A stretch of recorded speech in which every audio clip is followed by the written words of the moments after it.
Friends welcome to run study. आज के इस वीडियो में हम 11 जनवरी 2022 का सेकंड शिफ्ट में पूछे गए प्रश्नों का विश्लेषण करेंगे कि कौन कौन से टॉपिक से हमारे आज के सेकंड शिफ्ट में क्वेश्चन पूछे गए, लेवल क्या था एग्जाम का और क्या क्या चेंजेस सेकंड शिफ्ट में हमें देखने को मिले हैं। ठीक है, वीडियो स्टार्ट करेंगे, लेकिन उसके पहले यदि आपने रन स्टडी पे पहली बार विजिट किया है तो चैनल को जरूर सब्सक्राइब करें, साथ ही साथ बेल आइकन को दबाएं जिससे आपको आने वाली वीडियो की नोटिफिकेशन मिल सके। तो पहले क्वेश्चन के साथ शुरुआत करते हैं। पहला क्वेश्चन था, चीन का अंतिम राजवंश कौन सा था? चीन का अंतिम राजवंश कौन सा था, इस प्रकार का प्रश्न पूछा गया था। तो इसका करेक्ट आंसर आएगा छिंग राजवंश। छिंग राजवंश यह चीन का अंतिम राजवंश था। 1911 में यह राजवंश जो था, अंतिम राजवंश, ये समाप्त हुआ था।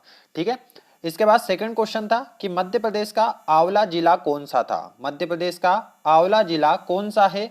तो आप सभी को पता होगा कि मध्य प्रदेश का आंवला जिला पन्ना जिला आंवला जिले के नाम से हम जानते हैं। नेक्स्ट क्वेश्चन आया था, छिंदवाड़ा विश्वविद्यालय का नाम बदलकर अभी हाल ही में क्या कर दिया गया है? तो एक करंट अफेयर से रिलेटेड एक क्वेश्चन भी आया था, छिंदवाड़ा विश्वविद्यालय का नाम परिवर्तित करके क्या कर दिया गया? तो आपको ध्यान रखना है कि राजा शंकर शाह यूनिवर्सिटी, राजा शंकर शाह यूनिवर्सिटी इसका नाम कर दिया गया है। क्या कर दिया गया? राजा शंकर शाह यूनिवर्सिटी। आगे बढ़ेंगे।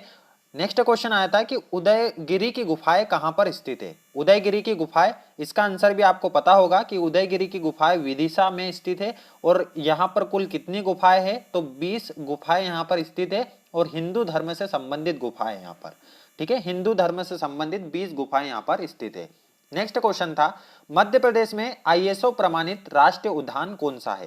तो नेशनल पार्क के बारे में पूछा था कि ISO certified national park Madhya Pradesh का कौन सा है?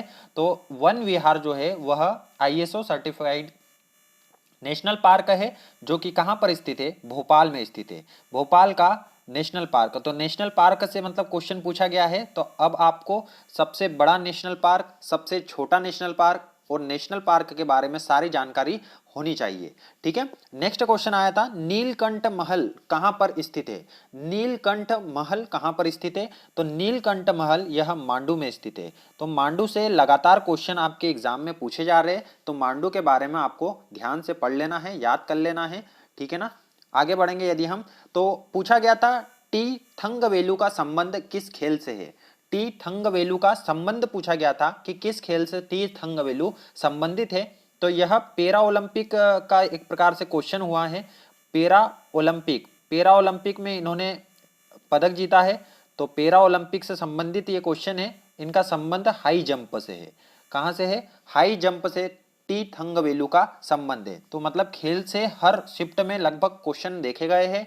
पेरा ओलंपिक से भी इस बार क्वेश्चन आया, मॉर्निंग वाली शिफ्ट में ओलंपिक से प्रश्न आए थे हमारे। ठीक है, तो आपको ये सब ध्यान रखना है। ग्रैंड स्लैम से भी आप क्वेश्चन पूछे जाएंगे, Australian Open, Wimbledon, French Open, US Open, इन सब के बारे में भी आपको पढ़ लेना है। ठीक है, नेक्स्ट क्वेश्चन था, गोवर्धनपुरी संग्रहालय, गोवर्धनपुरी संग्रहालय कहां पर स्थित है? तो गोवर्धनपुरी संग्रहालय के बारे में पूछा गया था। तो ये देवास जिले में है, देवास जिले में, और यह एक प्रकार का मूर्ति संग्रहालय है। कौन सा संग्रहालय है? मूर्ति संग्रहालय कहां पर स्थित है? तो देवास जिले में स्थित है। ये भी आपको ध्यान रखना है। नेक्स्ट क्वेश्चन आया था, फड़के स्टूडियो कहां पर स्थित है? तो फड़के स्टूडियो यह धार में स्थित है।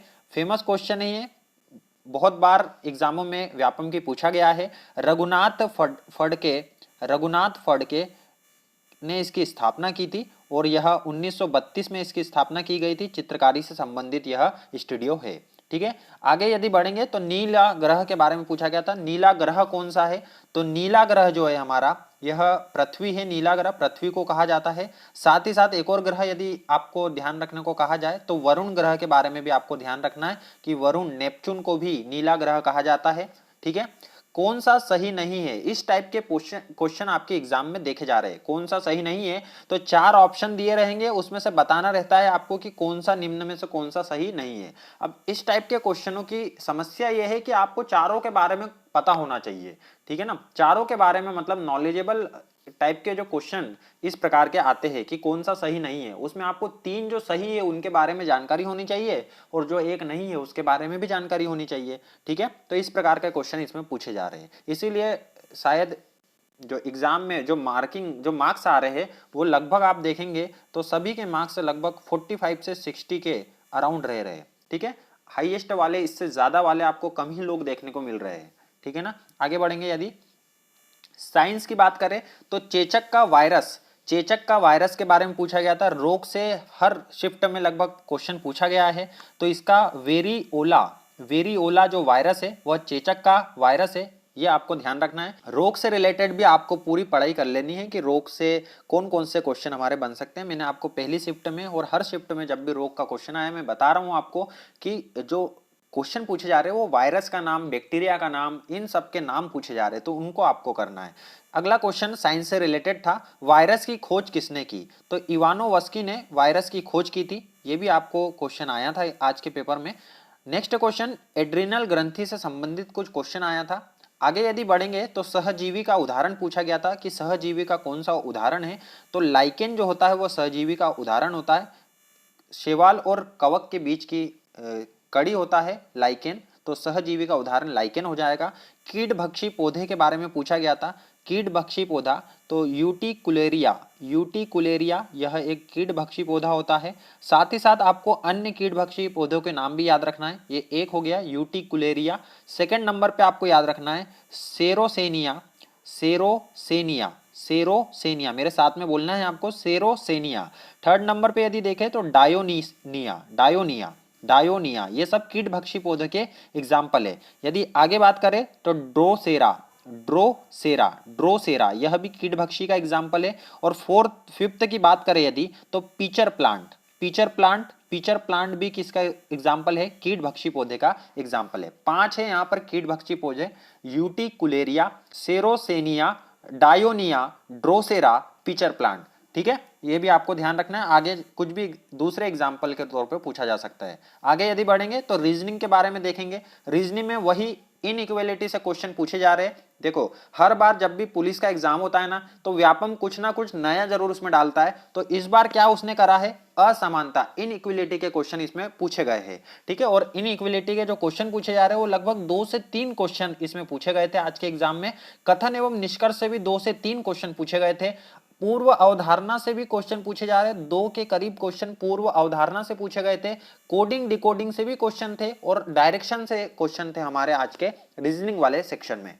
आगे यदि बढ़ेंगे तो मैथ्स से क्वेश्चन यदि बात करें तो ये इसका स्क्रीनशॉट आपको ले लेना है, क्योंकि इस प्रकार के ये सारे के सारे टॉपिक जो है ये इंपॉर्टेंट हो जाते हैं हमारे इस बार के एमपी पुलिस के एग्जाम के लिए। तो समय और कार्य से रिलेटेड क्वेश्चन आपके फर्स्ट शिफ्ट से, जब से एग्जाम स्टार्ट हुआ है 8 जनवरी फर्स्ट शिफ्ट से अभी तक आपके समय एवं कार्य से क्वेश्चन जरूर पूछे गए हैं। चक्रवर्ती ब्याज से क्वेश्चन पूछे जा रहे हैं, साधारण ब्याज, एलसीएफ एलसीएम से क्वेश्चन पूछे जा रहे हैं, नल एवं टंकी से आज क्वेश्चन पूछा गया, एलजेब्रा से क्वेश्चन है, सरलीकरण में बोर्डमास से मतलब कैलकुलेटिव क्वेश्चन आपके पूछे जा रहे हैं, रेलगाड़ी से क्वेश्चन है, लाभ हानि और प्रतिशत से इसमें क्वेश्चन पूछे गए थे आपके। ठीक है, तो ये सारे टॉपिक आपको मैथ्स में बड़े ही अच्छे से करके जाना है। इससे क्वेश्चन यदि आता है तो आपको बनना ही चाहिए, और इसी से क्वेश्चन आ रहा है, इन्हीं टॉपिक से क्वेश्चन आ रहा है। ठीक है, थोड़े हार्ड लेवल के क्वेश्चन भी आपको करके जाना है। ठीक है ना, तो ये था हमारा आज का 11 जनवरी सेकंड शिफ्ट का एनालिसिस। उम्मीद करता हूं कि ये वीडियो आपके लिए लाभदायक रहेगा। यदि वीडियो अच्छा लगे तो वीडियो को लाइक जरूर करें, अपने दोस्तों के साथ इसे शेयर करें। मिलते हैं कल के फर्स्ट शिफ्ट के एनालिसिस के साथ, तब तक के लिए good bye and thank you. जय हिंद, जय भारत।